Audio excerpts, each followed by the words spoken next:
In the Field updates on Market Journal are supported by the Nebraska Corn Board. Let's head out and into the field where my colleague with the Rural Radio Network, Chad Moyer, he's standing by with an update from WestPoint, Nebraska. Chad, you've been visiting with a local producer to talk about how the growing season is progressing. What do you have for us this week? Thanks, Bryce. This week's Update in the Field originates in Cumming County, Nebraska, just outside of WestPoint. Today we're visiting with Cody Keister. Cody, thanks for joining us on today's program. First of all, just give us kind of the update. Where do crops sit in and around your part of Cumming County here? Yeah, so here we're standing right next to our cornfield here. We're looking at about V6, V7 corn or so. Just getting a good start into the growing season, getting some of those post applications made and getting right into the heat of the summer. All right, let's back up just a little bit. Tell me about how planting went for you and your operation this year. Yeah, so this year I think is the first year in my farming career that I don't remember any planting delays at all from rain. We started about mid-April. In about 2 or 3 weeks we had everything planted and never stopped for rain. So it was extremely dry getting started going. That dryness that you talked about, did that affect emergence or anything like that? Yeah, it definitely did. And there were spots where there was enough moisture for some of the corn and soybeans to get started growing, but then in places, especially where we had some cover crops, it really dried out the soil and that kept the corn and beans back, held them back from getting going quite as quickly as we wanted to, and so that led to some uneven emergence in spots. Mm-hmm. But since then, of course, we've had some rains in this part of the world too. Just over the last 10 days, 2 weeks or so, what sort of rains have you had? Yeah, so about mid-May or so, we had a nice 2-inch rain that really got us off and going and was really nice to get.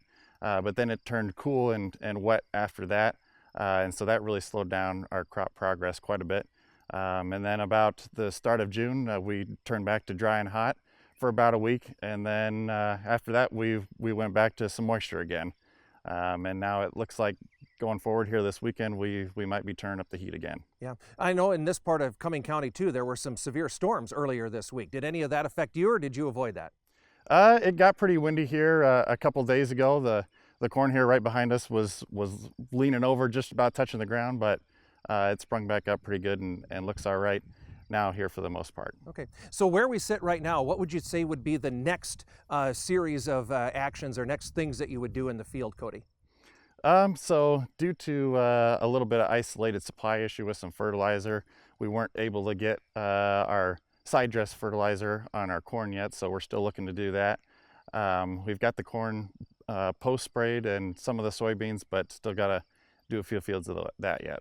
Cody, let's talk about a new and different aspect to your farming operation this year. You said you planted a field of winter wheat last fall. Why did you do that?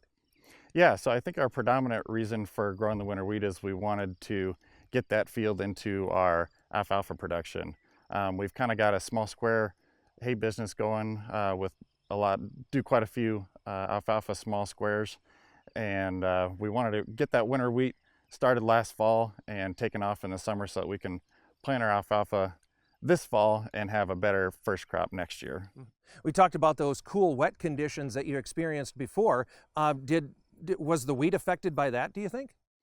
Yeah, we definitely started to see a little bit of disease start in, a little bit of fusarium head blight, and a little bit of leaf streaking out there.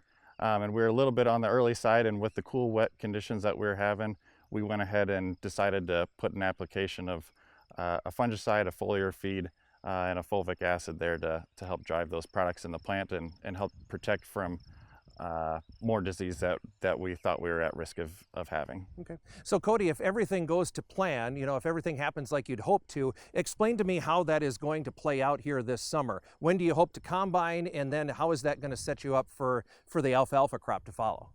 Yeah, so we'll probably plan on combining towards the end of June, early July, and then take that for grain, and then bale the wheat straw right behind it, and we have a pretty good market for wheat straw around here, and then we'll probably leave it idle for about a month or two, and then probably late August, early September, try to no-till drill some alfalfa into there and get it going this fall.